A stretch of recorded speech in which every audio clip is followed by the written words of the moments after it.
Aleloia, dia efa miarahaba-antsika rehetra mpanaraka ny rapsodiny famarinana ny amin'izao andro vaovao, herinandro vaovao, ny alatsinainy 20 ny volana jolay taona 2024 izao.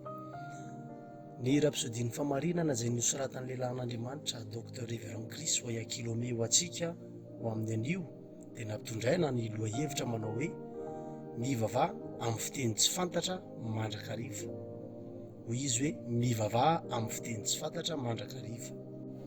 Koritianina voalohany toko faha 4 dia ny andininy faha 4 ny andininy tsoratra masina fanokafana izay mivako toy izao amin'ny anaran'i Jesosy. Izay miteny amin'ny fiteny tsy fantatra dia mampandroso ny tenany, fa izay maminany kosa mampandroso ny fiangonana. Mivavaha amin'ny fiteny tsy fantatra, mivavaha amin'ny fiteny tsy fantatra mandrakariva. Mivavaka amin'ny fanahy dia fampiarana ara-panahy mahery vaika izay mitondra vokatra miavaka ao anatinao. Iray amin'ireo zavatra nataon'Andriamanitra mba hiazonana anao ho salama sy finaritra ary hatanjaka ny vavaka, indrindra ny mivavaka amin'ny fanahy izany. Raha miteny amin'ny teny tsy fantatra ianao dia mampandroso ny tenanao, sahalan'ny mameno batery. Ny fanahinao ho fenoina, velombelona sy hatanjahana mba ahafahanao manompo an'Andriamanitra araka ny tokony ho izy. Ny apôstôly Paoly dia nanambara zavatra lalina ao amin'ny Romanina toko 1:7 manao hoe fa Andriamanitra izay tompon'ny fanahiko amin'ny filazantsara ny zanany ny vavolombeloko. Midika izany fa manompo an'Andriamanitra amin'ny fanahintsika isika. Noho izany mba ahafahan'ny fanahinao mahomby dia tsy maintsy fenoina, hatanjahana ary velombelomina mandrakariva izy. Ny fivavahana amin'ny teny tsy fantatra no hatateraka izany. Mety ho malemina matanjaka ny fanahin'olombelona. Mba hampatanjaka ny fanahinao dia tsy maintsy mandany fotoana mivavaka amin'ny fanahy masina ianao. Rehefa manao izany ianao dia hiorina sy hatanjaka ny fanahinao. Hoy ny Joda toko 1:20 fa ianareo kosa ry malala dia ataovy izay androsoanareo, izany hoe iorenana amin'ny finoanareo masina indrindra, mandroso mitsangana tahaka ny trano avo ary ambony ka mivavaha ao amin'ny fanahy masina nozy izy. Manana andraiky ny Andriamanitra, fa ianao koa manana ny anao. Ny fanahy masina no mpanampy anao, tsy manao ny asa ho anao izy fa miasa amin'ny alalanao.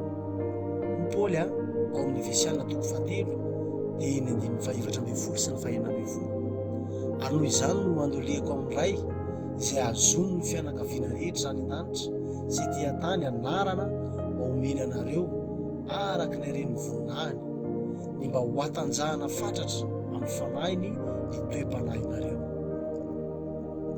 Ny teny hoe ho hatanjahana fatratra dia midika hoe ampidiran'ny fanahy masina fahaiza-manao, fahagagana ilay ianao ao anaty.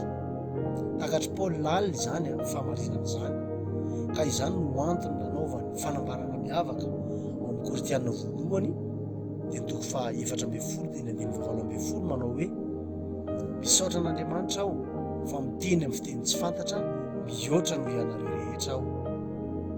Ny fiangonana tao Korinto dia fantatra tamin'ny fitenenana tamin'ny fiteny tsy fantatra tamin'ny kafanampo, kanefa mbola laza Paoly fa niteny tamin'ny fiteny tsy fantatra mihoatra noho izy rehetra izy. Ny tsy fiovan'ny Paoly tamin'ny vavaka amin'ny fiteny tsy fantatra no tena fototry ny fandrosoana tsy tapaka sy ny fandreseny ary ny zava-bitany miavaka. Tsy zavatra nataony tsy indraindray izany fa fomba fiaina. Raha maniry fitombona sy fahombiazana ary fandrosoana tsy tapaka ianao dia ny mivavaka amin'ny fanahy no zavatra tsy maintsy ataonao tsy tapaka. Anampy anao izany androso tsy tapaka amin'ny fahatsapana fitombona tsy mitsahatra amin'ny fahasoavana ary fandresena makany amin'ny fandresena. Aleluia, aleluia. So tsika dia no mivavaka araka ny rapsodiny famarinana, tiakanao hiaraka mierinaniko amin'izao vavaka izao amin'ny anaran'i Jesosy Kristy. Ry iray malalo misaotra noho ny fitahian'ny vavaka amin'ny fanahy.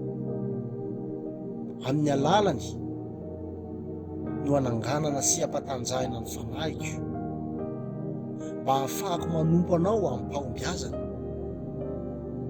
Ankehitriny ny fanahiko dia mifanaraka amin'ny taridalanao sy ny fitarianao ary mandeha tsy mitsahatra amin'ny fandresena sy ny fandrosoana aho, ary koa ny fahasoavana tsy mitsaha mitombo. Amin'ny anaran'i Jesosy, amen.